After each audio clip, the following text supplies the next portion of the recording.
gabi po sa inyong lahat. So ayun mga kasangga, kakarating lang namin, galing kami namumusit.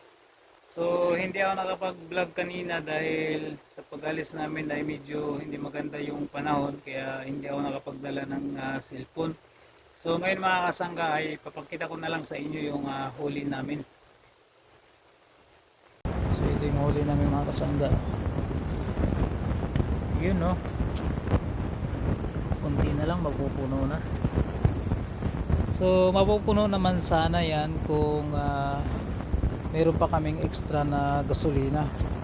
Kaso kukunti na lang yung gasolina namin, tapos nasa laot pa kami, baka bigla kami maubusan ng gasolina, malakas pati ang hangin, magsagwal kami pa uwi, layo-layo.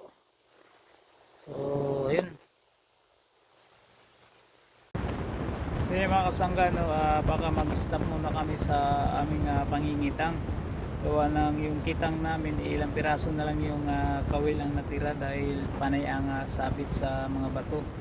So ngayon mga kasangga ay mag-focus muna kami sa pamumusit. So yun mga kasangga, abangan nyo yung pamumusit episode namin, talagang bakbakan yun.